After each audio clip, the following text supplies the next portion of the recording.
the reserve stretches from about 900 meters to 2,400 meters. So it gets quite high. And I'll talk about the high elevation feeling. As you can tell by the name, it's a cloud forest. So when you wake up sleeping in a cloud forest, the clouds are actually beneath you.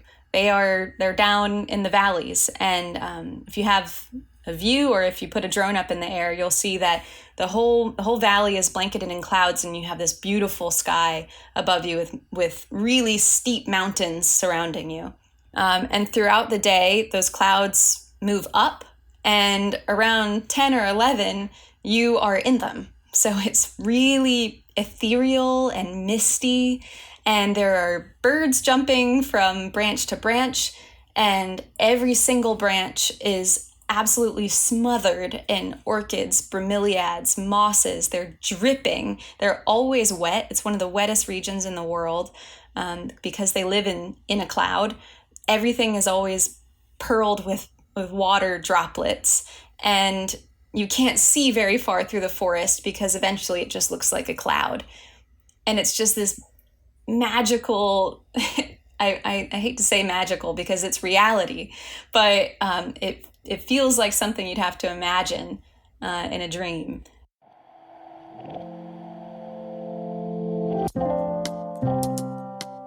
Welcome back to another episode of the Protect the World podcast. Every month, I connect with a different not-for-profit organisation that's making the world a better place. My goal is to learn about the issues they're tackling, interview the founder or director, and then share their stories with you. But I don't just want to share their stories. I want to contribute to their work as well. If you'd like to help me, you can sign up to the Patreon via the link in the show notes. The voice you heard at the beginning of this podcast belongs to Callie Broaddus, founder and director of Reserva, the Youth Land Trust.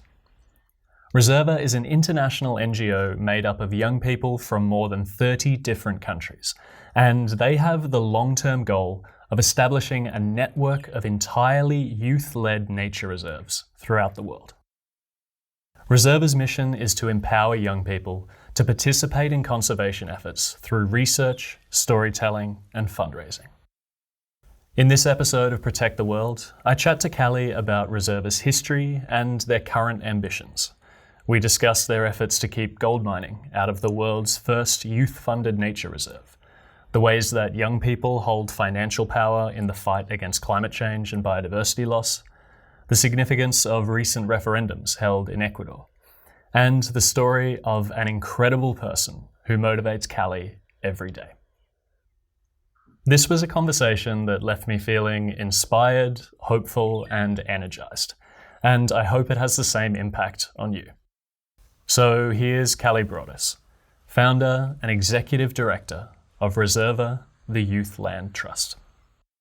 All right, well, Callie, a very warm welcome to the Protect the World podcast. Thanks so much for taking the time to chat with me today. I'm really glad to be here. Thanks for getting me up early. I want to start by asking, who are you and how do you describe yourself? Well, my name is Callie Broaddus, and I'm here in Washington, D.C. I'm a wildlife conservationist, photographer, filmmaker, and I'm the founder and executive director of Reserva, the Youth Land Trust. So for the last 4 years, I've been dedicated to engaging young people in the process of conservation. Amazing. And if you could elaborate a little bit more on Reserva, what would you say it is that they're trying to achieve as an organization? So, what we'd like to achieve one day is we'd like to see a world where young people can inherit a biodiverse planet and be part of maintaining it. But at the moment, young people have a really hard time finding inroads into conservation, whether it's as conservation philanthropists or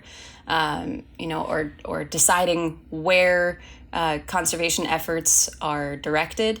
And so Reserva as an organization is meant to be run by youth, for youth, with youth, and we say youth, we say 26 and under, but we're not carding.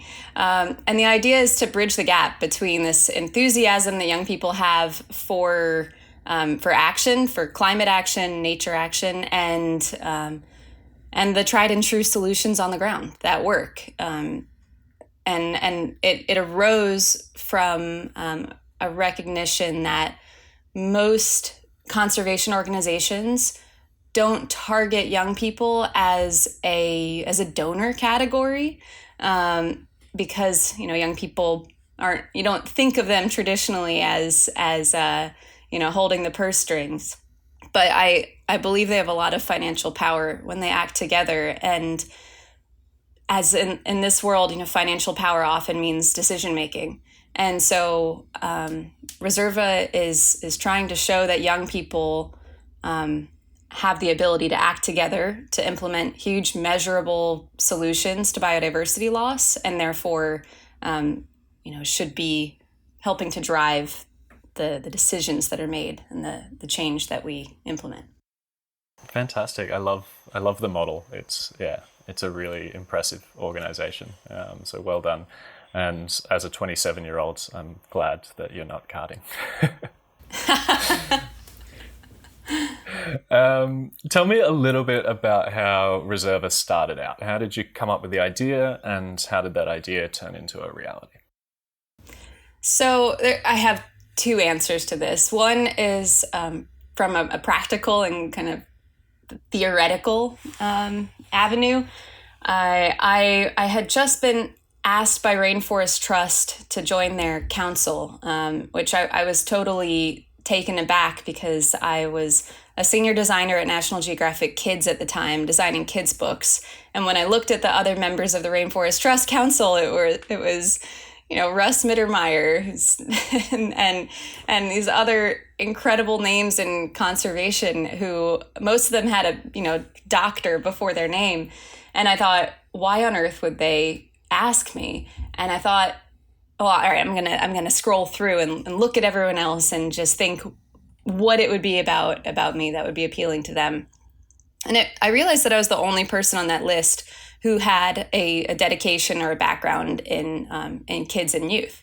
And that just got me thinking, like, wait a sec, what is the strategy here around engaging younger people? Because I know in this conservation space, we normally talk about major donors. We talk about, reaching people who have the ability to give. And so I asked, and they said, well, yeah, we have, some education resources on our webpage, but like we have it's a really tough challenge to get kids and youth engaged. So that's not one of our target areas. And it's not because that's not to fault them at all. It's a serious challenge. And so it occurred to me that there should be a group that tries to figure this out in a way that can augment and support the larger conservation efforts. The bigger organizations try to figure out this challenge of how do you get young people involved in a way that enables them to seriously impact conservation. So that was kind of the idea moment, was this needs to exist. And I thought initially... Just quickly, could you explain what Rainforest Trust do and briefly their sort of scope? Sure. So I'm still a proud Rainforest Trust Advisory Council member. It's a phenomenal organization that is, I think, one of the most efficient in the world at taking funds and directing them to local organizations throughout the tropics and around the world in areas of high biodiversity and high endemism to protect threatened habitat. So they fund other organizations. They do not manage land or have reserves themselves, but they direct funds to create private reserves, national reserves, and help with indigenous land titling. Brilliant. Fantastic. Thanks for that. Mm-hmm. When Rainforest Trust approached me and it got my brain moving, I thought of a single project that would enable me to kind of earn my spot there, and also do something to help. And I thought, what if I could link National Geographic Kids with Rainforest Trust, and we could try to solve this challenge of getting youth involved in because I know that they can do more than just learn. And so I pitched this idea of creating the world's first entirely youth-funded nature reserve to both of them. And Rainforest Trust said, of course, why has no one done this before? And I kind of got passed around at National Geographic, and they said, we love this idea, but it doesn't fit within our department. I'm going to introduce you to somebody else. And so I spent a year almost pitching the idea from one department head to the next, until finally I spoke to Andrew Courtney at Campaign for Nature, and he said, Callie, you know you're going to have to quit your job and just do this, because it's completely untested, and if it works, come back and maybe we'll partner with you. So I got very lucky in meeting Bella Lack, who at the time was a 16-year-old nature advocate in the UK. And we had a little chat. This was right before I left Nat Geo. And I told her what I was up to. And she said, I've been wanting to do something similar. She had just actually filed to start a nonprofit. I think it was going to be called Terra Youth or something. And the idea was kind of as a complement to the climate strike movement to get youth engaged in solutions to nature conservation. And so we joined up. And we started, she put out a single tweet asking youth to respond. And I think it just said, if there are any young people interested in a land conservation thing, message me or something. It was very vague. And we got a bunch of responses, and that became our youth council. And it has grown organically from there. And we did team up with Rainforest Trust, and we did create the world's first entirely youth-funded nature reserve. And the last couple years, it's just been a process of figuring out how to make that possible and figuring out where we go from here and how we can repeat this, make it bigger, and create a network of these reserves around the world. That's, incredible. It's a really amazing story to see where it is today from those humble beginnings as a tweet, I suppose, and coming from your ideas at Nat Geo. What sort of children's books did you write, by the way? Oh, the best ones. I didn't write any of them, but I was a designer, and so I probably worked on a good 500 books or so. Not that I personally designed, but we produced about more than 100 books a year, and I was there for 7 years. I worked on Weird But True and Just Joking and these series that they have that are just really fun. Like, it's ways of getting kids to learn about nature in a way they don't realize they're learning. But I had a couple books that I did design myself that I was really proud of. One was called Animal Zombies, and it was about parasitic creatures and the really like ghastly things that you can imagine in the animal kingdom. And then there was a book called Last Lioness, which was a really cool story of African conservation. There were a couple books that were some of my favorites. Cool. I have to check out whole range. I have to check out the zombie one, because we've got so many cordyceps around here. Or the parasites. Oh, it's they're amazing. It's an awesome book.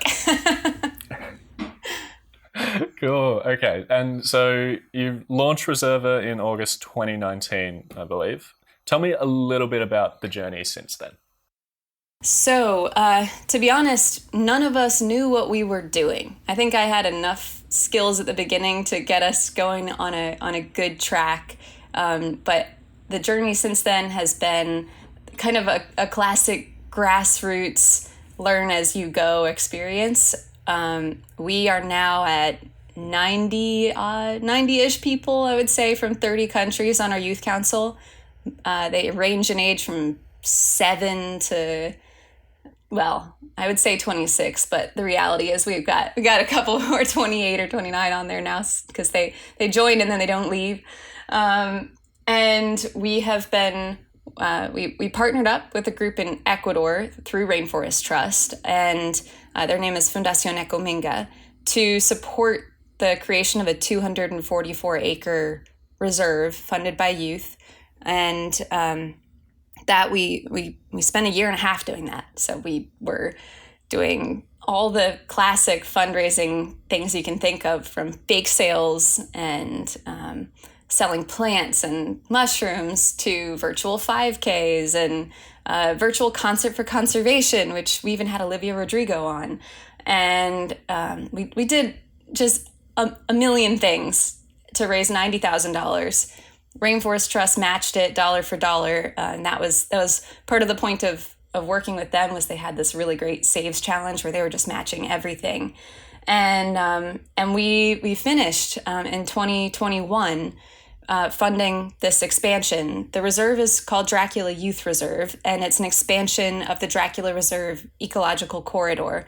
And I want to take a moment also to thank the organizations who have been there for I think at the time it was probably 7 years or so, building this corridor, because if they hadn't started that, we wouldn't have had the opportunity to expand something. And those organizations are the University of Basel in Switzerland, the Botanical Garden there, and their friends, the Orchid Conservation Alliance, Rainforest Trust, and the Quito Orchid Society also helped at the very beginning. So, we, of course, the thing that kind of gets headlines or gets people interested is this idea of an entirely youth-funded nature reserve, and it's kind of splashy, but the reality is conservation is extremely collaborative, and we wouldn't be able to do it without incredible partners. Many of them are much older, and we're really grateful for them. So we worked in this kind of fundraising space, reaching out to as many kids and youth as we could from all around the globe, and trying to figure out ways to help kids who don't have access to money. A lot of young people have a summer job, or they have family who could donate, or maybe they even have a little bit of allowance money themselves. But there are many more who don't. They don't even have a network they could fundraise from. A lot of times Facebook doesn't even accept donations in their country. So the mechanisms and ability to get these people engaged in conservation are much lower. And so we had to think of creative ways to get them on board as well. That was a big part of it. So I'll explain that those efforts in a moment. But that first project was about reaching as many people as we could to get them engaged and funding this 244-acre reserve. And at the same time, we wanted to partner with that local team directly and help them get youth engaged on the ground in the research, the exploration, the documentation of these sites. They were working already in the research on the ground at this site with the National Biodiversity Institute. But most of the time, the images they were bringing out, they didn't have a social media account, and the images would maybe go on a blog, and they might have a couple, direct flash. Maybe it's a cell phone, maybe it's a small DSLR, and they would go in the publication, but not many people were aware of the work they were doing. And so our initial collaboration with them locally was, why don't we join your expeditions as storytellers, and we will document what you do and blast it and try to make sure people know that not only does this place exist, this place in the cloud forest of Ecuador, but that new species to science are being discovered on every single expedition. And I don't think many people realized at the time that was happening. And so we joined, and the relationship worked really well, bringing youth on these expeditions, and not youth as students, but really talented young people who had expertise in these areas. It just worked, and it enhanced the work that they were doing so well that we started to design more and more work together on the ground. So we've probably organized 5 or 6 expeditions together. The last couple have been entirely youth scientists and youth storytellers. And partway through one of our biggest ones, it was a transect expedition, actually joined by Bella, the girl who helped start Reserva with me. It's her first visit to the reserve. We were hiking the entire length of the corridor. We had just completed the youth reserve, and we were celebrating that moment, filming a transect 50 kilometers through the Andes. And almost at the end of that transect, we stumbled across illegal gold mining exploration by an international company on the reserve. It was right on the border of Dracula Reserve and a pristine forest that was 1,050 acres, owned by a local farmer and his wife. And the mining company, they had just gone on. They knew that they didn't have permission. They'd gone on and destroyed 400 meters of that canyon. So that moment was, first of all, it enabled us to put a call out to all the other partners and ask them for support for Ecominga, and they responded with resounding support to hire more park guards and start a legal action. But we committed, alongside Orchid Conservation Alliance, to funding the expansion of the reserve to protect that 1,050 acre piece. So the two organizations, we went off and did our campaigns, and it's now, I think after a year and 2 months, we hit our fundraising goal, raised $105,000, and OCA raised a bit more. And that reserve, or that expansion, is now just pending the titling documents. So I'm hoping that we can announce very soon that the reserve has expanded by 1,050 acres. But that was what caused our second project. So we've now done 2 projects there, amounting to almost 1,300 acres. And that was actually our initial hope, was that we'd reach about that size there before we moved on to start a second location. And that's the phase where we are now. So we're looking to a new project. We have one selected. That's a marine project, and we haven't announced it yet publicly, but I will say it's in Central America. And we're really looking forward to finally starting something that's different from what we've been doing the last 4 years. That's amazing, Callie. I have so many questions. All right. You mentioned that I promised you concise answers, and I utterly failed. So I apologize. No, that was brilliant. You said you have a 7-year-old is the youngest. Tell me about them. Yeah, it's probably not 7 now. We've had a couple who have been younger, who have joined at 7 or 8, and they're phenomenal. I'll shout out to 2 of them. One is Keanu and his brother Junya, who are from India, and I met them in person in 2020, actually the week before the pandemic was announced, and they are so knowledgeable about wildlife. They had me fixated for about like a solid hour just learning about Indian wildlife, and the amount of energy in those 2 kids combined could bowl anyone over. But they were kind of some of the founding members of our junior committee, our junior council, and they have been really instrumental in helping us raise letters from kids, which we match with money. This is the kind of global project I mentioned I would talk about later, but they are helping us, number one, with just the enthusiasm that they bring. It makes everyone laugh at youth council meetings, and they bring a lot of joy, but also they keep us honest about making sure that, like, if we're going to have a program that works for our youth council members in the UK, we also have to make sure that we are making a program that works for these 2 kids in Chennai, India. And if if it doesn't work for them, then we're not doing our job. So they've been really phenomenal. And then the other is Benjamin Fallow, who is a young nature artist in the UK. And I hadn't met Benji until, I don't know, maybe it was 2 years ago. And I think he was 7 at the time. He might be 9 now or so. But he's definitely aged. I know that. But he is They do that, yeah.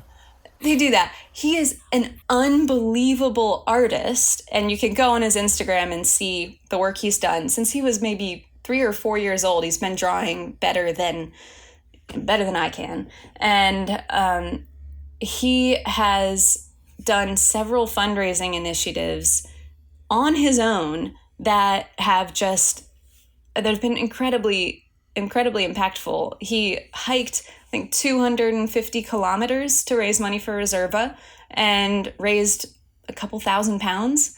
So enough to protect, close to, I don't know, maybe 8 acres or so of forest. He also learned to rock climb to raise funds for Reserva and did a climb with his mom. His mom was very supportive of that. He's raised funds by selling his artwork and doing raffles to win prints and things like that. But he's also someone who has just inspired all of us immensely from the conversations we've had from him, because he's very quiet, but he is unbelievably knowledgeable about natural history, and he's this old soul in a tiny body.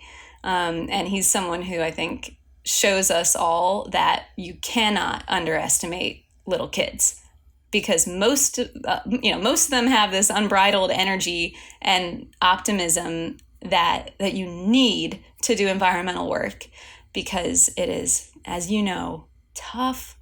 But also he shows that, you can't underestimate how capable they are at accomplishing things, how talented they can be and how knowledgeable they can be. So yeah, Benji and Keanu are 2 of the youngest members of Reserva, and they are mascots. They are incredible.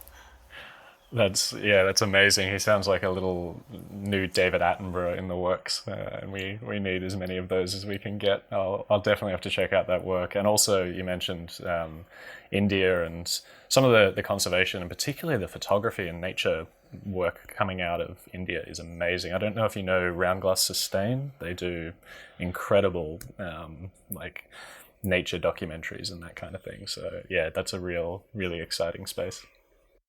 Yeah, well, you can check out Keanu's family, Junior Keanu's family. They have an organic farm outside of Chennai called Jacob and Klooster Farms, and it's like a little green haven outside the city. It's very cool.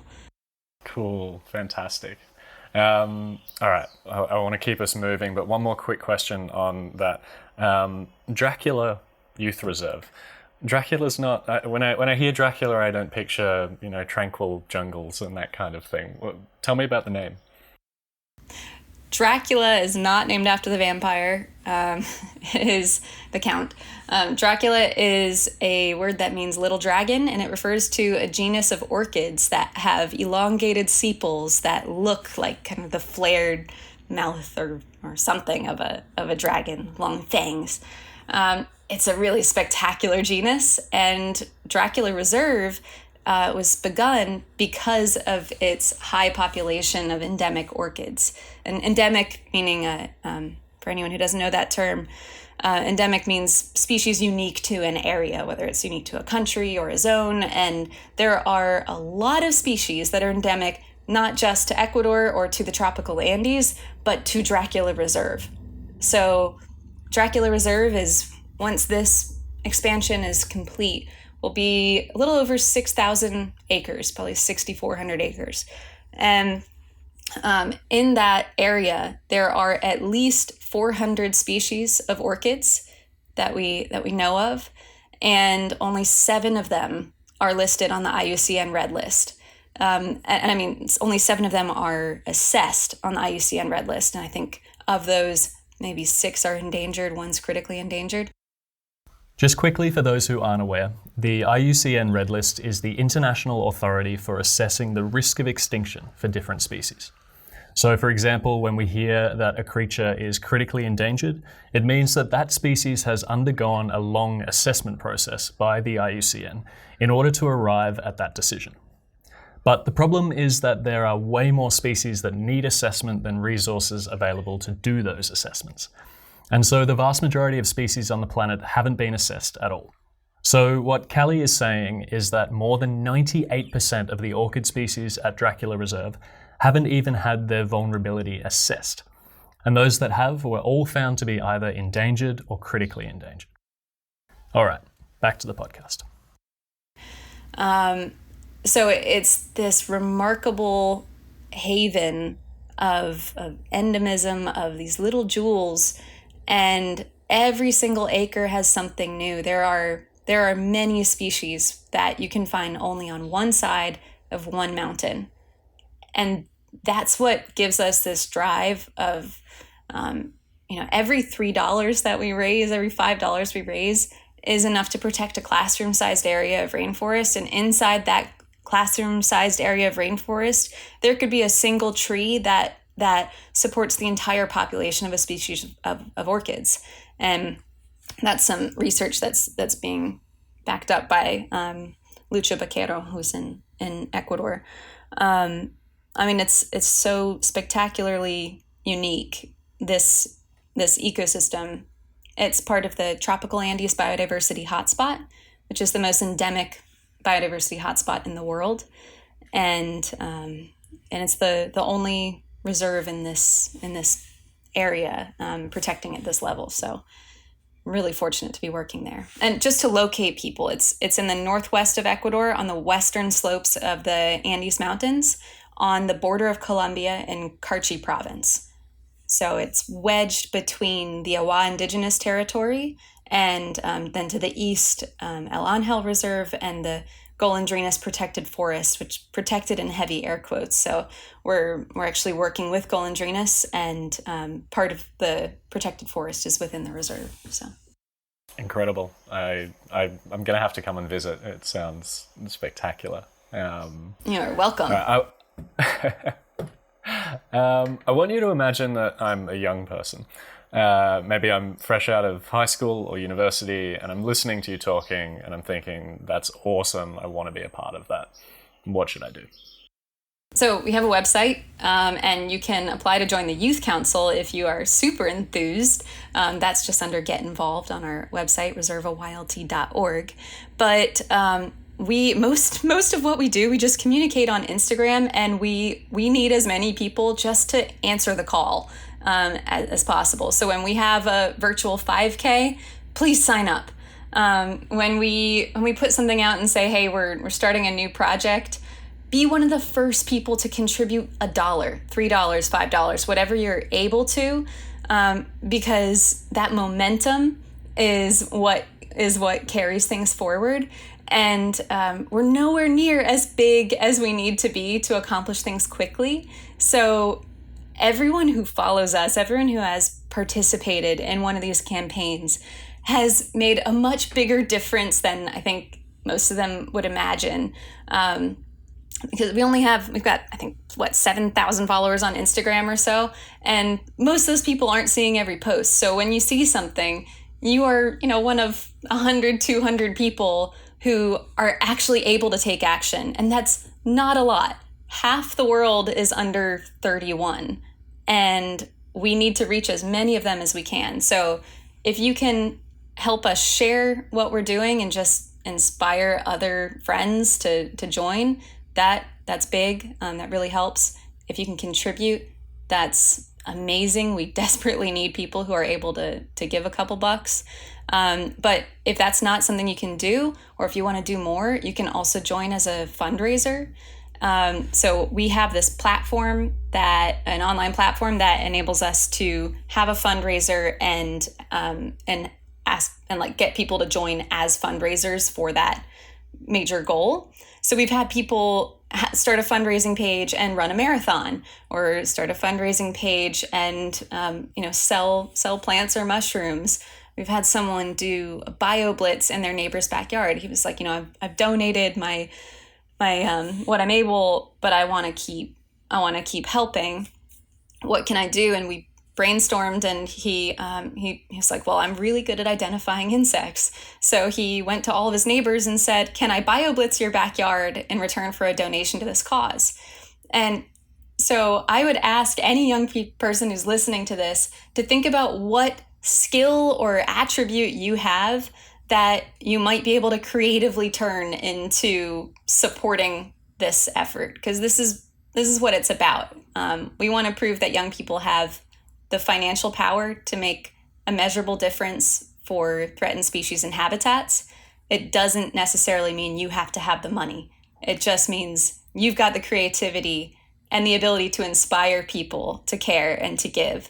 And also feel free to reach out to me if you don't know what that is, what your special talent or ability is. I promise you we can find one. So reach out to me on Instagram or email, and we can chat. Brilliant. I love that hands-on approach. That's really cool. I want you to take me to Ecuador now and focus a little bit more on that. And the first thing I'm interested in is, why Ecuador? Of all the countries in the world, why did you decide that Ecuador would be the home of the first youth-funded nature reserve? This is quite a practical answer. When we started this project, we knew that we didn't want to reinvent the wheel of how conservation is done. We were focused on figuring out, how the heck do we get kids and youth to be involved in this process? So we went to Rainforest Trust and asked them for a slate of projects that they had already reviewed, that they had done the due diligence to approve, and they knew the partners were reliable. They knew that, if we raised the funds to protect a piece of land, that the organization was self-sustaining enough that they weren't going to, go bankrupt and lose the land. So we relied on Rainforest Trust to have done this homework already. And they came to us with 3 projects. One was in Nepal, one was in Colombia, and one was in Ecuador. And after reviewing the 3 projects with the Youth Council and with Bella, it was just the obvious project. We met Ecominga, who was led by Javier Roballo at the time. And it was such a natural fit. He was so enthusiastic about the idea of getting young people engaged, especially because it was an orchid reserve. The demographic that's interested in orchids is typically a little on the older side. And I've talked to some of the other funders, especially Orchid Conservation Alliance, which at the time was led by a guy named Peter, who's just phenomenal. And he told me, he's like, I'm worried about the future of this reserve because we're all getting older, and who's going to support it? So knowing that youth are engaged and we're all paying attention to this spot has really given everyone a lot of juice, a lot of hope. But it was the perfect project for us. It was an area that was more dangerous to work than some others. It's in a State Department red zone, level 4, do not travel. And so it receives a little less attention. It receives less tourism revenue. It is also it's also an area that it's fairly complicated because it's on the border, and also because of the way a lot of Latin America is. A lot of land isn't titled. There are a lot of mining concessions in the region, and we wanted to step up and do what was hard. So it was a great place for us. Fantastic. That's incredible. And I guess a lot of people won't have had the experience of walking in an Andean cloud forest before. Could you describe what that experience feels like? A dream? It depends on the weather, but the reserve stretches from about 900 meters to 2,400 meters. So it gets quite high, and I'll talk about the high elevation feeling. As you can tell by the name, it's a cloud forest. So when you wake up sleeping in a cloud forest, the clouds are actually beneath you. They're down in the valleys, and you can, if you have a view or if you put a drone up in the air, you'll see that the whole valley is blanketed in clouds, and you have this beautiful sky above you with really steep mountains surrounding you in the Andes. And throughout the day, those clouds move up, and around 10 or 11, you are in them. So it's really ethereal and misty, and there are birds jumping from branch to branch, and every single branch is absolutely smothered in orchids, bromeliads, mosses. They're dripping. They're always wet. It's one of the wettest regions in the world because they live in a cloud. Everything is always pearled with water droplets, and you can't see very far through the forest because eventually it just looks like a cloud. And it's just this magical, I hate to say magical because it's reality, but it feels like something you'd have to imagine in a dream. But the colors that burst, the red and green bromeliads, kind of feels like Christmas. And, you don't see a lot of the big stuff because of hunting pressure, but there are monkeys. We were lucky enough to see howler monkeys on our last expedition. There are pumas, there are spectacled bears, and even if you don't see them with your eyes, you can see them on the camera traps, and you can walk across their prints and see that their prints have visited you in the middle of the night at your camp. Even if you can't see them, they can see you. They can see you. Yeah, it's an irreplaceable habitat, and it's not. On one hand, it makes you quite just astounded that life can support this kind of place. On the other hand, it makes me a little bit sad sometimes to think how unnatural the landscapes most of us live are. So it gives me a bit of motivation when I come home. I always go to my parents' house and I'm like, we need to turn this lawn into a meadow. We need to get all the bugs back. So it's energizing. But yeah, it's a special place. I love that. That's a really vivid description. That was perfect. Thank you. All right, you all get to come with me on a little tangential journey into the history of lawns now. I never would have thought lawn history was interesting, but Yuval Noah Harari, one of my favorite authors, taught me otherwise. So lawns are a fairly recent phenomenon in human history. The idea first arose in the castles of the ultra-wealthy aristocrats of the Middle Ages. A well-kept lawn needed a lot of work and resources and produced nothing in return. No crops or livestock or anything like that. Lawns were purely a status symbol that told everyone how rich and powerful you are, that you can afford to do nothing with huge areas of land while the peasants around you were starving. And that idea of lawns as a symbol of wealth and power has become so ingrained that we don't even question it anymore. But we should question it. And if you ever want to turn your lawn into something a little bit more interesting, which also improves biodiversity, there are whole movements dedicated to helping you. You can start by Googling how to rewild your garden and by growing as many different native plant species as you can get your hands on. Okay, back to the podcast. Ecuador has presidential elections coming up in a few days, and alongside their elections, they're also holding a very important referendum. Yes. Now, unfortunately, by the time the podcast comes out, we'll already know how all of that unfolded. But could you tell us what this referendum is all about and why it's so historic? To be honest, I'm not an expert on this, and probably somebody else would be able to do a better job. So I don't know if you want to include my thoughts on this or not. But on the 20th, we have a really momentous referendum. It's an opportunity for Ecuadorians to decide the extent to which Ecuador grants oil and mining concessions. Mining, particularly in the Chocó Andino, the kind of biosphere reserve that's in Quito, in the province there in Pichincha, and they're going to decide, is this the future that they want? The Yasuni prospect as well is about oil development in one of Amazon's most biodiverse and beautiful regions, the Yasuni National Park. where oil exploitation has just devastated huge amounts of biodiversity and impacted indigenous peoples. And this is a decision for Ecuadorians to make. It's an economic decision. Of course, it's a developing country, and Ecuador needs to make money to pay for healthcare, to pay for improvements and education, and it has those real needs.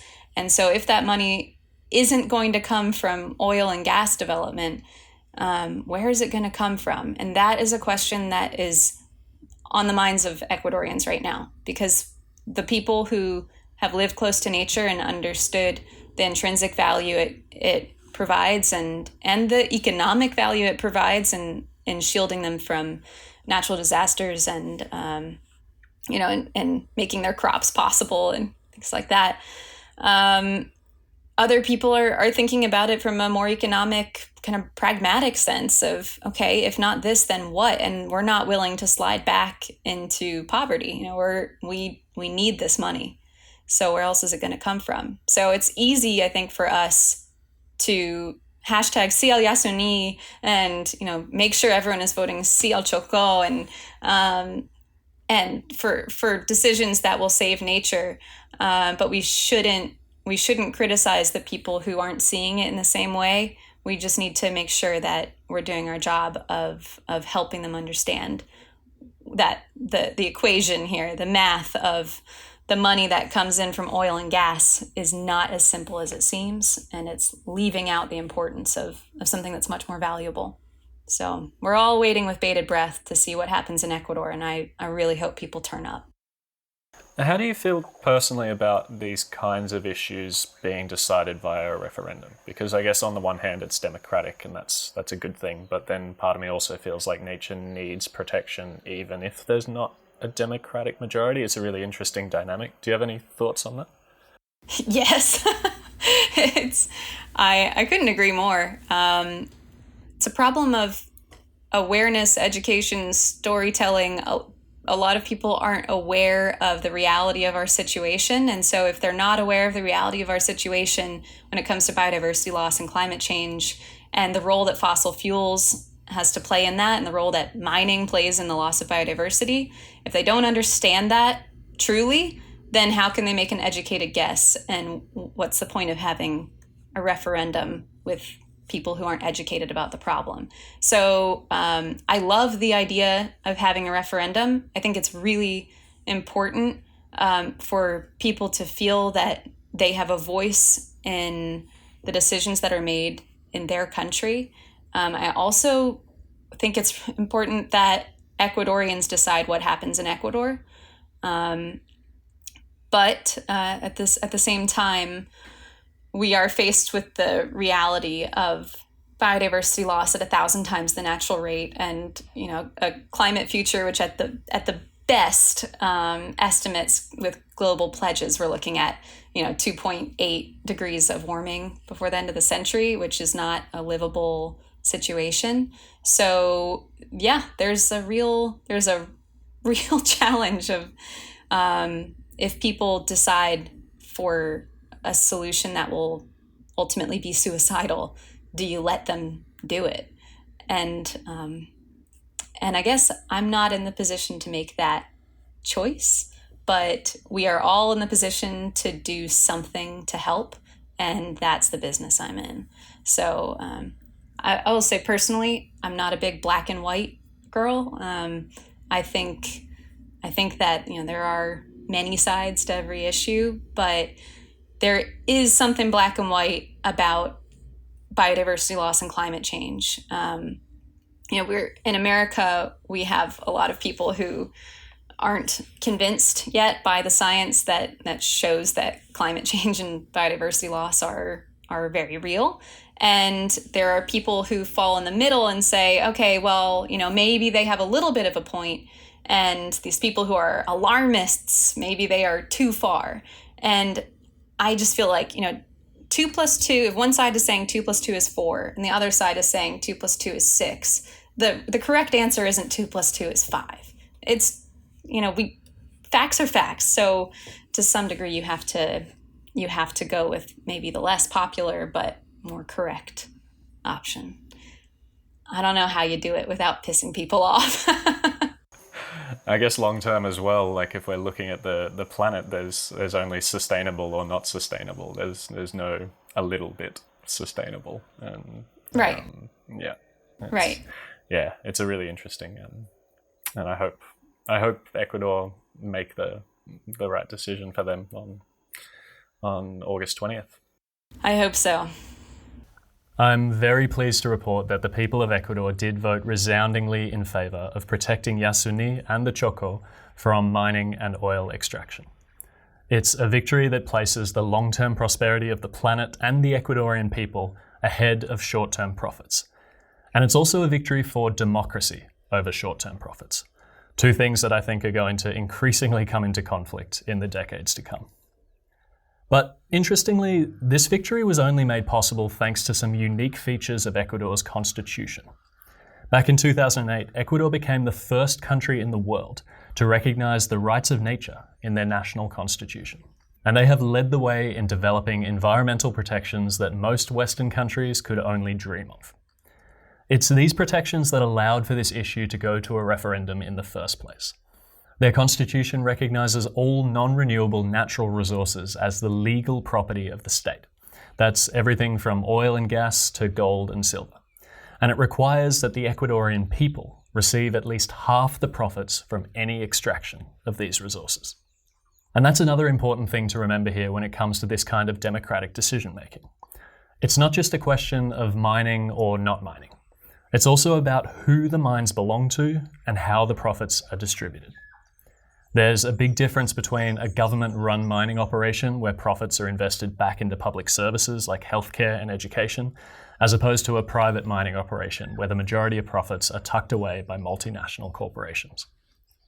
We saw this in Venezuela back in 2007, when Hugo Chavez tried to renegotiate agreements with international oil companies in order to ensure that Venezuela would have majority control of the oil projects within their country.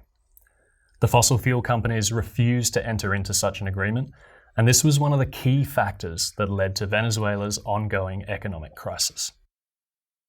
Mining itself isn't inherently evil, but it's the people who should get to decide when and if mining takes place, and it's the people who should receive the majority of the profits from those mining operations. Ecuador's unique constitution is designed to do exactly that, and it sets an example that any other modern, democratic nation should be looking to follow. All right, let's get back to the podcast. I want to sort of shift the conversation towards you now a little bit, but before I do, is there anything else exciting at Reserva coming up that you wanted to talk about? Any more details on that marine project? Anything else you've got coming? Ooh, well, I will say that maybe a year or two ago, we had an influx of ocean lovers onto the youth council, and they have steered us on this course to begin a marine project, which we're all really excited about. And so I will say it's going to be different than our past project. You can't buy water, you can't buy the ocean.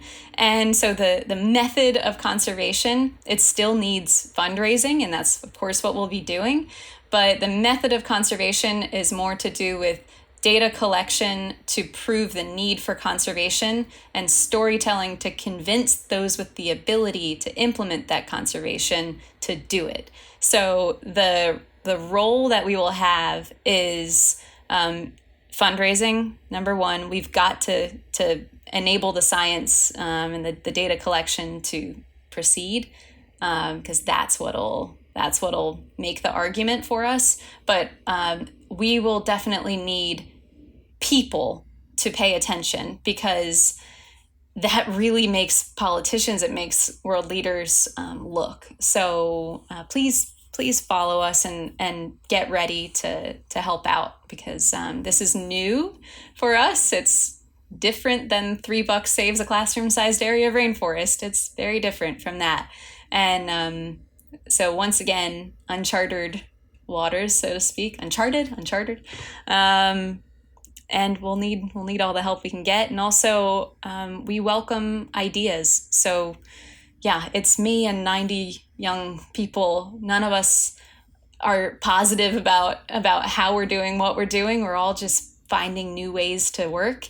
So if you have ideas or comments, or you see us taking a misstep, or you see us doing something well, please give us feedback. Please reach out.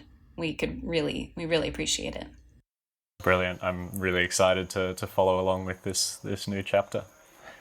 I'm interested in the kinds of people who decide to dedicate themselves to not-for-profit work. So tell me, have you always been passionate about nature and biodiversity? Were you an outdoorsy sort of kid? Always. When I was in like 3rd or 4th grade, I had a club with my friends called the Nature Nuts, and it was very exclusive. Our 4th grade teacher told us we had to let other members of the club or members of our class join, and so we made a test, and it was like fill in the blank, like what is the scientific name of the green sea turtle? And it was exclusive. And we had dues. You had to donate $0.25 a week. And in the end, we all donated more than that. We donated most of what we had. And by the time the club was dissolved, when I left for a different school, we donated about $200 to, I think, WWF and the Arbor Day Foundation. So I've always been passionate not just about nature, but also about the importance of young people taking action and contributing toward our own future. So yeah, the Nature Nuts is where I got my start. I was also a photographer as a kid. I think the first picture I remember taking of wildlife was on a sticker camera. It was like a camera that was maybe an inch tall by 4 inches wide or something. And you take a picture and it prints out a sticker of that thing. And the sticker is like the size of a postage stamp. And I took a picture of a possum that was on my back deck. So the possum is like 3 millimeters, but it was my first wildlife photo. And that bug of taking pictures of wildlife, thinking that, you're Steve Irwin, you're out there watching wild creatures and finding out what they do with their lives, and that you can capture a moment of that has always been it's always been exciting to me. I just want to jump in quickly and say how much I resonate with all of that last part. If you've got a budding young naturalist in your life and you don't know what to get them for their birthday, definitely get them a camera. So I took a bit of an unconventional path back to conservation. I loved art and math in school, and so I thought that added up to architecture. So I have an architecture degree from the University of Virginia. It was very difficult, but a really cool way to learn. And I'm glad I did it. I had a minor in urban and environmental planning, so I learned a lot about the way that people and the things that we build and the ways that we live impact nature. But I knew that wasn't going to be my career, so I asked myself how those skills I had learned in architecture school could lead me in a direction to something I cared about more, about wildlife. And I wound up using my Adobe Creative Suite and design theory background to get a job at National Geographic and designing kids' books. And I was stoked to be there. I was there for 7 years. And of course, it was while I was there, I got to know this incredible explorer community there. People who are risking everything, risking their lives, risking stability and financial stability to do something that makes a difference for some global challenge or maybe a local challenge. And that really inspired me, and it made me feel that I needed to be taking action more directly, and of course that's when I made the leap. But you asked about me as a person, and I can't talk about me as a person without talking about my sister, Finley Broaddus, who she's someone who really makes up a lot of my drive. I would say the memory of her and the thought of her. Finley, when I was working at Nat Geo in I think it was Christmas Day 2013, she was diagnosed with an aggressively fatal cancer, and she was 17 years old. And Finley and I, we grew up in a really deep red district in Virginia, where many of my friends didn't accept climate science, and very, very Republican area. And Finley just forged ahead through high school, leading a green team and doing trash pickups and working with bees and bluebirds. And she was a huge climate advocate, kind of before her time. This was pre Greta Thunberg, pre climate strikes. And she, when she was diagnosed, she was distraught that she wouldn't be able to continue with that work, and that she would be held back from spreading this message about climate change. And so she started asking people, instead of giving her teddy bears or flowers, please, could they just donate, or could they just like plant a tree or turn off the lights or recycle something, send her a picture, and that would make her feel better. And people did that. People who aren't environmentally minded were doing that and sending her pictures. And she started building this forest, Finley's Forest, around the world. And but they still wanted to donate, or they wanted to, donate to medical bills or send her something more. And so that gave her the idea that she could start a fund to fight climate change from her hospital bed. And she set this goal of raising $18,000 by her 18th birthday. And that was March 12th, 2014. And by that time, she raised almost $70,000. And she didn't actually know how much she had raised. She was doing the messaging, and we were collecting the checks, and so we presented her with this giant check on her birthday. And I will never forget the feeling in that room, in her hospital room, how empowered she felt and how moved she felt that she had reached enough people to make this big of a difference. It was this moment of realization that she was going to be able to do something measurable. She was going to be able to not just donate a little bit to some organization that was doing some good, but she'd be able to donate a lot. And it was a game-changing amount of money. And by the time she died, a couple months later, June 2nd, 2014, she had raised over $100,000, and she had given out her first 2 grants to a group in Kenya called the Greenbelt Movement and a group in West Virginia called the Kakapen Institute. And that fund has continued to grow. On Earth Day, they give out grants every year. And on Earth Day this year, they gave out their 500,000th dollar. So they've now awarded $500,000 in funding to organizations fighting climate change. Just quickly, that organization is Finley's Green Leap Forward, and you can learn more about it at finleysgreenleapforward.org. And that's all because one girl had a passion, was willing to talk about it, and had the ability to convince people to care, not necessarily about her cause, but about her enough to donate. And that showed me that young people, that's what crystallized this idea that young people, they have financial power. They might not have $500,000, but they have the power to inspire people to care. And the people who are willing to give to this kind of thing, these are climate deniers. They're people who care about people. They are willing to part with their hard-earned dollars to support that person, even if not their cause.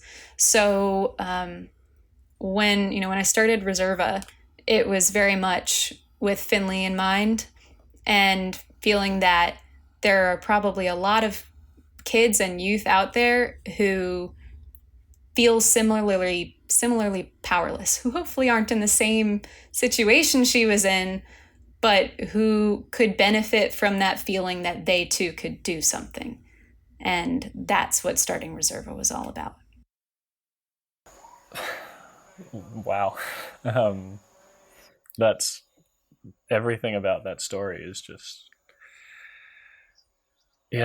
really heartbreaking, but really inspiring. And amazing. I I keep her with me. She's actually, I'll show you a picture. Right, so she stays right in front of my desk, and we made these ridiculous green wristbands that at the time even she was she was like, really, do we need to have a piece of rubber to to identify with this campaign? But after she died, none of us have been able to take them off. And it's been 9 years now, but still, everyone who was close to her we're all still wearing them. And so when I'm hiking for 6 hours and my heart rate's been at 189 for for like 4 of the 6 hours, or covered in mud, turning into a mosquito, I look at that wristband and I think about, she's not here, but there's still more I can do. So yeah, it really, really helps me to have her with me in that way. So very proud to be Finley's sister and to carry her legacy forward in the way that makes sense for me. So she was 18, I believe you said. Yeah. How old were you during all of this? I was 6 years older than she was, so I was 24 when she passed away. And so I was at Nat Geo Kids, and they were incredible during that time. They were like family to me. So it was extra difficult to leave to start Reserva, because I wasn't just leaving a job and financial stability. I was leaving, seeing my work family every day, and that's still hard for me. Do you feel like you live your life differently today compared to before she passed away? Absolutely. How did that experience change?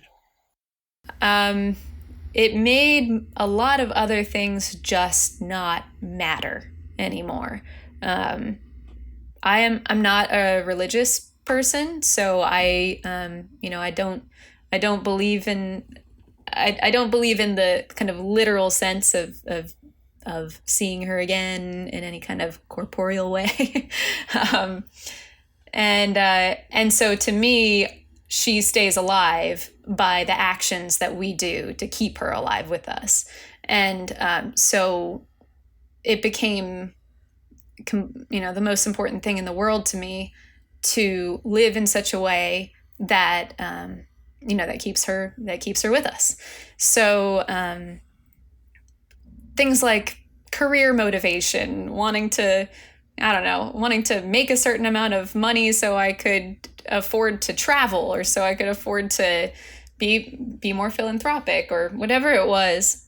All of those wants went completely out the window instantly. None of that matters in the slightest anymore. The only thing that matters to me is living in such a way that I can help achieve the dream that she had, and the dream that I've always had, that it was always important to me, but removing the other things that were important made it more than a passion. It's almost a mania.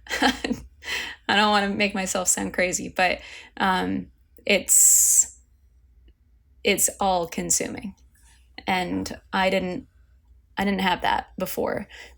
I think also Finley taught me that, Finley taught me to take notice more of people who you might not think of as being on your team, or you might not think of as having, financial power, so to speak. And so that experience with Finley made me more aware of other people. I think I used to be someone who would say, like, I don't care about people, I just care about animals.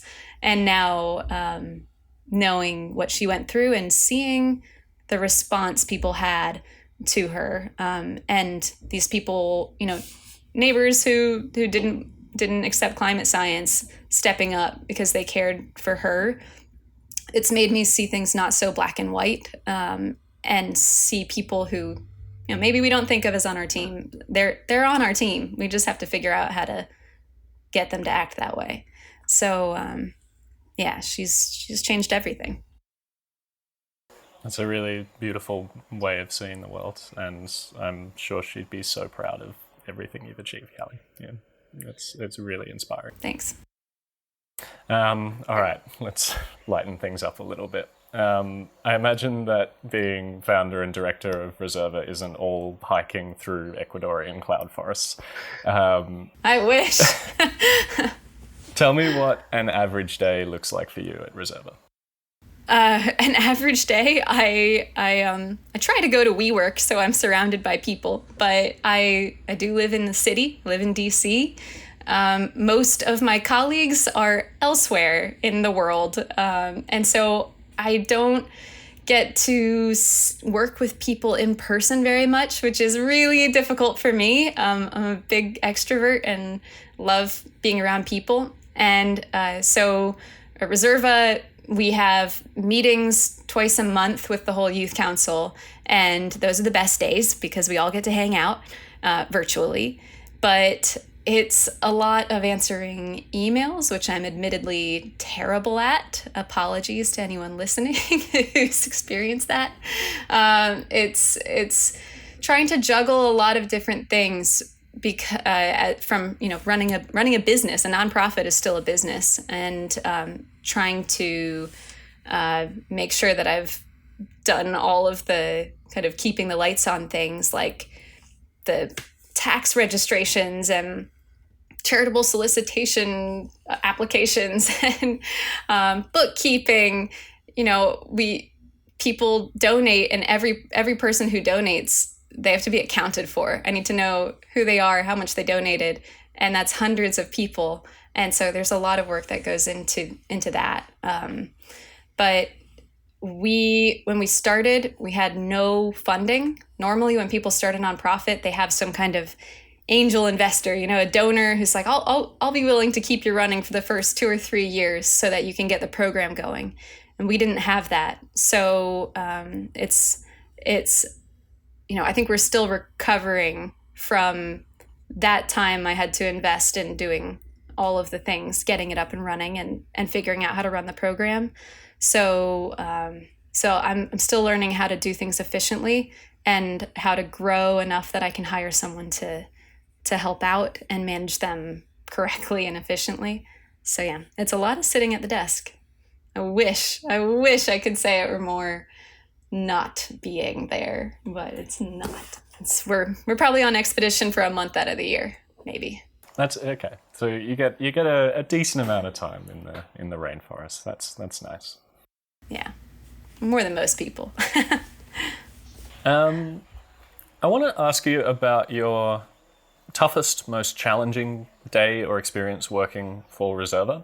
And I also want to ask you about your best, most rewarding day or experience. And I'll let you decide which one you want to talk about first. The best day is harder to decide because we've had so many great days. The challenging day is easy. That's a good problem to have. Yeah, the challenging day is easy. We had been hiking for, close to 12 days, 10 days or something, and had this incredible expedition where we had discovered, 21 new species to science. And it just seemed like, we had just finished our first project, that 244 acre expansion. And everything was great. The most incredible expedition team. So, such great people. And then when Marco Monteros came back from a canyon he'd been exploring for orchids, with a fistful of pyrite, that showed not only that there was mining exploration, but also that they had found the type of soil they're looking for that indicates that maybe there's gold deeper in that mountain. I've never felt my stomach just drop to my feet like that day. We hiked down there and saw the damage ourselves. And this is a canyon that had never been explored by scientists. It, may have been habitat for critically endangered toads. And, that who knows if any of the wildlife survived what they did there. And I think that moment, coming from feeling so powerful, like all these kids and youth had just done something so big, to so powerless that even though the mining companies that work there had no right to access this place, and the landowner had denied them entry, that they came anyway. And just knowing that we're on the border of Colombia, there's not as much enforcement here as there are other places. There's not as much attention on this place as there are, at Intag Valley or or at any of the other places that have gotten a lot of attention and like public support. I think all of those emotions in that moment, anger that this could happen, frustration that that we aren't able to immediately solve it, and just sadness because it reflected the state of the world that we're in, and also the need of these workers to work for a company that destroys their land, their water source. A lot of emotions that day. So, and the fear of what was going to happen next, whether it would be within our control to stop it or not. So that was the worst day that we've had. The best day.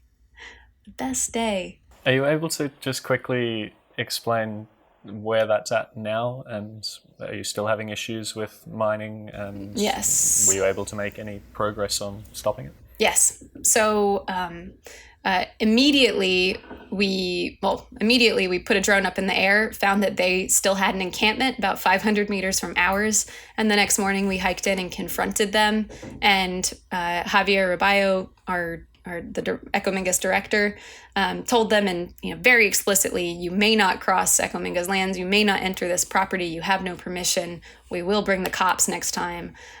We've documented it, and we're setting up a camp 50 meters from here to watch you and make sure that you don't continue this work.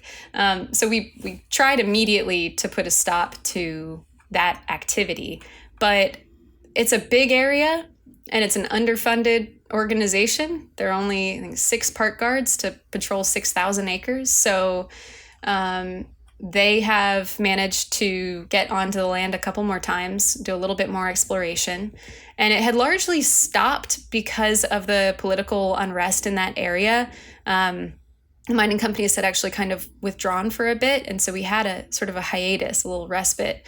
And last week I got a text from Javier with pictures that they had entered the property again and damaged a new canyon. And this is after we have now funded the purchase of this property. It is like we're just waiting on the titles to be transferred. And so even with all of everything we've done to protect it, the fact that they were still able to get on there and start exploring again and again find pyrite is so frustrating. However, we're really hopeful. Now we're in contact with the CEO of that company, and they know that we have documented it. They actually, a worker came to a park guard's house and apologized for trespassing and doing what they did. But the next day said, okay, but can we continue? So there's a lot of work that needs to continue here to educate the mining company about the rules they're breaking and what the lengths we will go to stop them from doing that. Luckily, we now have a dialogue with that company to hopefully prevent this from happening again and getting worse. But it's still a serious threat. If they find something that, if they want to open a mine, they have the right to do that under the grants from the national government.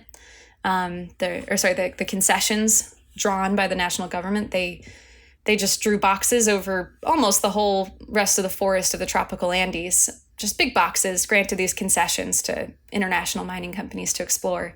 And they own the rights to what's beneath the soil. So if these mining companies want to open a mine there, they can. And that's what's scary, is can they illegally decide that they want to open a mine there and then legally do it? That's the fear. So we're really hopeful because we have all of the evidence. We have photos of, GPS marked photos of this company operating illegally on land they had no permission to be on. And, they're saying we didn't realize it was this land. We thought that it was a different property is not an excuse for acting illegally. So we feel really hopeful. We have a case. We have the ability to defend this place, and they will never legally gain entry to this forest.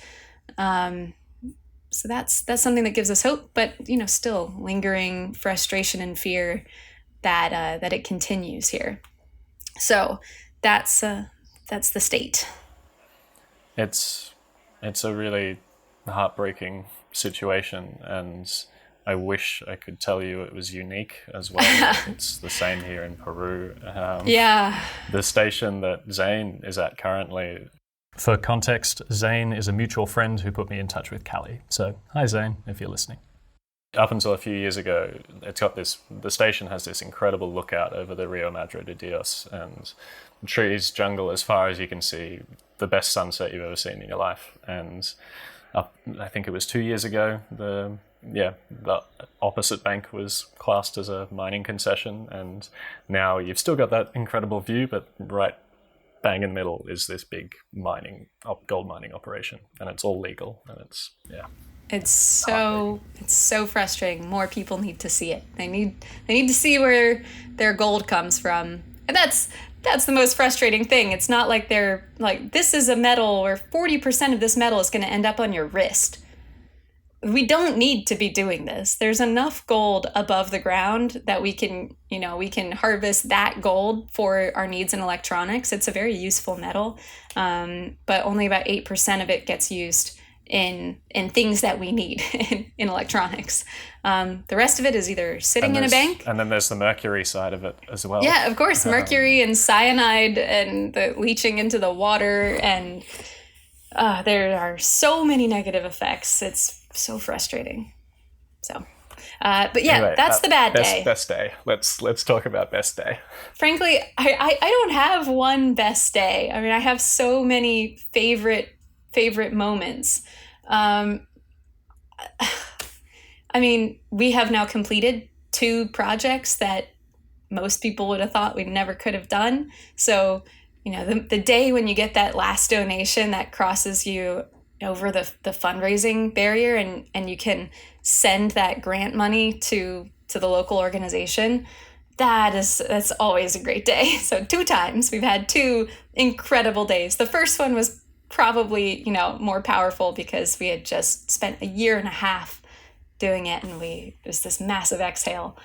But my favorite days are the days when I get to meet up with our team in person, which we've been lucky to do maybe a dozen times. We've had, when we meet up for expedition, the first day when you pick people up at the airport, and it's this sense of, we're about to start an adventure, and also it's so nice to meet you. Oh my God.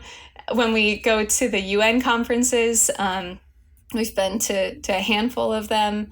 And the last one in Montreal was particularly great. We had like 10 youth council members present there. And we've had meetups in the UK. We had a board meeting in March where we had, 15 people or something in the UK come together. Most of them had never met each other before. And the validation that, this awesome chemistry we have on Zoom manifests in amazing friendships in person is, that just makes everything worth it. So there's no best day. It's just any day where we're physically together is always a day to remember. So yeah, I'm afraid I don't have a good answer to that question. Brilliant. It sounds like a really amazing organization. I love it. It's good people. All right. We're almost done, but I have a couple of quick fire questions that I like to ask everyone. Are you keen for that? Sure. Cool. All right. You're allowed to pick one person, living or dead, and you get to live their entire life from start to finish. So you pause your life right now, you live their whole life experiencing everything that they've experienced, and then you come back to your life with all of their memories. Who do you choose? E.O. Wilson. He experienced, this childhood in rural, I don't remember where he was, Alabama, Arkansas, I don't know, wherever he was, he had this childhood of discovering the lives of ants and turning over every log, and it was like the real traditional childhood of discovery, I guess, and the amount of information he's been able to gather about the way our natural world works, the way biodiversity relies on land area and connected ecosystems, and that the whole thing was through the process of scientific discovery and working with students and being able to share that and as effectively as he did through his writing and through his lectures, is a life so well lived. So I would unquestionably choose him. Great choice. I can literally see a copy of his book on leafcutter ants from here. Yeah. Yeah. Letters to a Young Scientist is still my favorite book. Brilliant. You wake up tomorrow and you've been elected as president of the world. You've got full power and everyone's supportive of what you're doing. You don't need to compromise to win votes or anything like that. What's the first thing you do? I guess declare a climate emergency, but I would assemble a task force on biodiversity, and as the best biodiversity scientists that we have, because the climate crisis has gotten a lot of attention, and I think we already know who the best minds are to work on that, and we have all of the solutions we need to invest in. Of course, I would immediately try to direct our funding toward that. But biodiversity hasn't gotten the same level of attention and concern. So yeah, I would assemble a biodiversity task force and talk to our budget committee and get money directed toward both of those things as an investment. So yeah, that's probably enough for one day. Cool. That sounds like an episode of Captain Planet. I love it. Okay, 2 more questions. Firstly, what are some other organizations that inspire you and whose work you admire? Oh man, that's way too much for one question. What? Well, three? Yeah.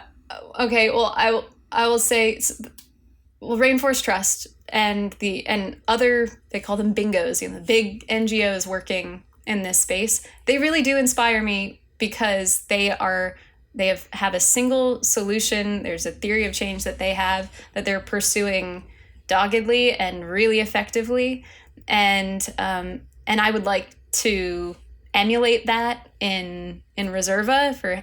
We want to be the most effective youth engagement organization in the nature space, and so they inspire me to work harder. But gosh, I mean, there are so many individual people. Each one of our youth council members inspires me in a different way. It's a terrible question. Take it back. Our local partners in Ecuador. Honestly, it's a very self-serving question. I'm just looking for more organizations to feature on the podcast. Oh, fair. Okay. All right. Well, I'm going to go ahead and say Benjamin Fallow inspires me. He's someone who spent, he's a little kid, and he spent a lot of COVID not being very well. He had some lung issues, and so he was isolated for a lot of it. And he found excitement and solace in nature, and he is resilience packaged in a talented little brain and a brilliant mind, talented body, brilliant mind. And he inspires me quite a lot. I hate that I just picked out one youth council member. All of the rest of them also inspire me. But youngest one, Let me think. No, I'm going to just send you a list. I'm going to send you a list of 20. Please do. Yeah. there are a lot of amazing people working in this space. And I think it's easy to feel... Let's do that then. I'll send you a list. Send me through a big list. Send you a list. I will read them all out. That sounds good. Callie did send me a list, and here they all are. In terms of big NGOs, we've got Rainforest Trust, the Whitley Fund for Nature, Cool Earth, and the World Land Trust. Then there's Callie Wielenturf from the Leatherback Project, nature rights advocate Natalia Green, young nature artist Benjamin Fallow, who we discussed earlier, Fundación Ecominga, who are Reserva's partner in Ecuador, and Callie also recommended 2 grassroots organizations in Colombia, which are Fundación Biodiversa and Salvemos Selva. You'll find links to all of them in the show notes, and I'd highly encourage you to support them however you can. All right, back to the podcast. And a final question for you. If people were to donate money to Reserva, what kinds of things would that money go towards? Oh my gosh, yes. Number of things. Number one, if you donate unrestricted, that is really, really appreciated because we're trying to run an organization. So some of that money goes toward contractor time, like paying people who put time into running the organization. It also goes toward our legal fees and our website and Dropbox account and all that stuff. So unrestricted funding partially goes toward that. It also partially goes into our conservation match fund, which is how, I didn't even talk about the Million Letters campaign. It's how we fund our Million Letters campaign. So we have this campaign where we ask kids and youth to write letters saying what they love about nature and why world leaders need to commit to protecting wild places. And we match it with $3 per letter toward conservation and toward one of our projects. And so that funding, we don't have a big sponsor or anything. If there's a sponsor listening and wants to get behind that, please call me. But we just take it from our unrestricted funding, like money that we could use to pay people and turn on the lights. We need to direct it to fulfill the promise we make to these kids who are writing from all around the world. More than 50 countries have people, 5,000 kids from 50 countries or so have submitted letters. They're phenomenal. They're really moving. And so we've matched every letter with money that we've raised somehow.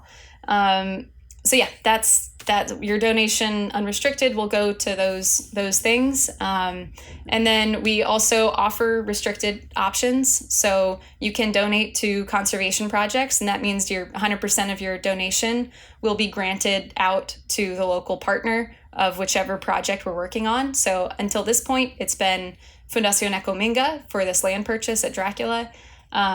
It has also, soon it will be our next local partner. And that's, that, as I said, will be in Central America. So you're welcome. We need those donations. And if you donate right now, even though we don't have a project actively posted, it's fundraising best practices is that you need to launch your project already partially funded. So if you donate now, restrict it to conservation projects, we will put it into that pot to build up the project in advance. So that's super necessary. We need that funding. You can also donate to fund an expedition or a film.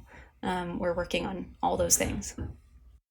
Amazing. It sounds like a really well organized organization. I will say that as well. So great job. Thanks. You should see my charts. So the idea with this podcast is that every month I want to feature a different not-for-profit organization, and then I also run a Patreon where people can support the overall project. So half the money helps me to keep sharing more stories, and then the other half goes directly to the organizations that are featured. So I'll be sending over that donation to Reserva very shortly, and a big thank you to all of the amazing people who support this project. And an even bigger thank you to you, Callie, for taking the time to chat with me today about all of the amazing work you're doing. I really, really enjoyed it. So thanks so much. Wow, well, that's really deeply appreciated. Thank you. And I look forward to sharing the podcast and hearing who else is comes on. Thank you so much for your time. Thank you, Callie. Take care. Cheers.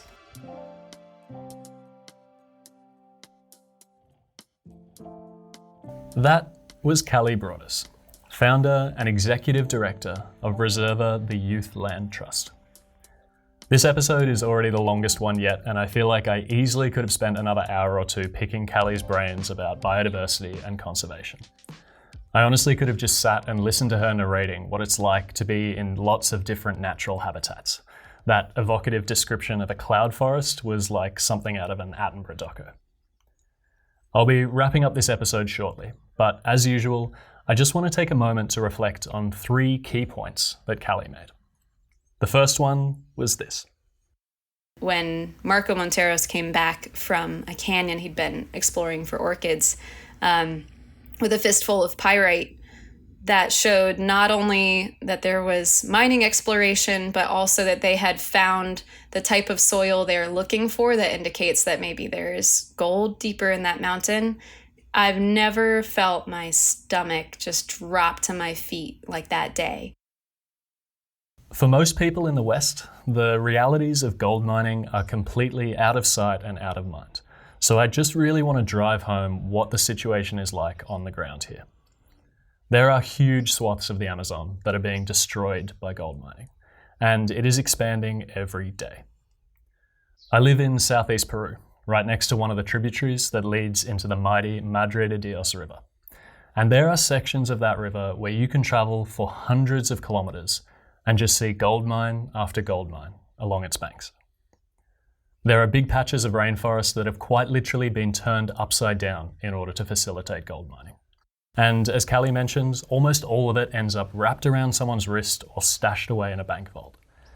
It's been estimated that a single gold ring results in around 20 tons of mining waste. And gold is typically separated from that waste using mercury. I work with researchers here in Peru who are studying the levels of mercury within the flora and fauna around mining operations, and the abundance of this stuff is genuinely terrifying. So yeah, please stop buying gold.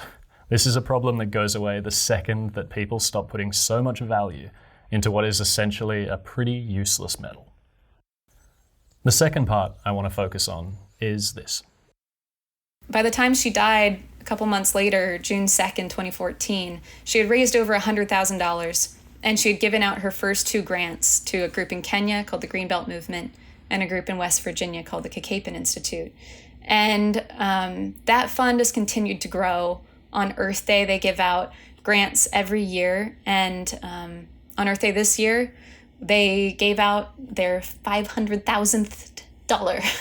So they've now awarded $500,000 in funding to organizations fighting climate change. And that's all because one girl had a passion, was willing to talk about it, and had the ability to convince people to care not necessarily about her cause, but about her enough to donate. And that showed me that young people, that's what crystallized this idea that young people, they have financial power. They might not have $500,000, but they have the power to inspire people to care. And the people who are willing to give to this kind of thing, these are climate deniers. They're people who care about people. They are willing to part with their hard-earned dollars to support that person, even if not their cause. The entire story of Callie's sister, Finley, completely blew me away, as I'm sure it did for you as well. But it was that people who care about people bit that really stood out to me. And communicating the human impact of climate change and biodiversity loss is essential in order to enact real change. There's a huge opportunity for collaboration between environmentalists and working class communities, union movements, people who care about people. Because ultimately they want the same thing. They just don't seem to realize it. Protecting the environment means reducing inequality. It means empowering the marginalized. It means consuming less and spending more time focusing on the aspects of humanity that really matter. Family, community, people. And it sounds like this was a connection that Finley was really able to tap into. The last part I want to emphasize is this. So I would ask any young person who's listening to this to think about what skill or attribute you have that you might be able to creatively turn into supporting this effort, because this is what it's about. We want to prove that young people have the financial power to make a measurable difference for threatened species and habitats. It doesn't necessarily mean you have to have the money. It just means you've got the creativity and the ability to inspire people to care and to give. And also feel free to reach out to me if you don't know what that is, what your special talent or ability is. I promise you we can find one. Throughout this entire conversation, the thing that stood out to me most about Callie was her overwhelming optimism and this determined, resounding belief in the power of young people. The solutions-focused approach of Callie and Reserva was a really refreshing perspective amidst all the doom and gloom of climate change and biodiversity loss. And don't get me wrong, there is a lot that we should be sad about. There's a lot that we should be angry about. But there's also a lot that we must be hopeful about. And that was something that I needed to be reminded of as well. I really enjoyed learning all about Reserva during this conversation, and if you're a young person listening, I would highly encourage you to take Callie up on that offer. If you'd like to support Reserva, you can donate to them directly by visiting reservaylt.org/donate, and you can follow them on all the usual social media channels as well. On behalf of all the amazing people who support this project, I was able to make a donation of $100 to Reserva, the Youth Land Trust. If you'd like to help me give more money to more amazing NGOs in the future, please consider signing up to the Patreon via the link in the show notes for as little as $5 a month. In the show notes, you'll also find all the different people and organizations that we mentioned during this conversation. And I'd also highly recommend checking out an episode of a PBS documentary series called Wild Hope, which recently featured Reserva and the Dracula Youth Reserve in Ecuador. It's beautifully filmed and it documents some of the events that Callie talked about earlier. You can find it on YouTube, and this episode is called Does Nature Have Rights? So there's a link to that in the show notes as well. Another big thank you to everyone who supports this podcast, and to Callie Broaddus for being keen to chat with me about the incredible work of her and her team. I hope you found Reserva as inspiring as I did, and I'll see you next month for another episode of Protect the World.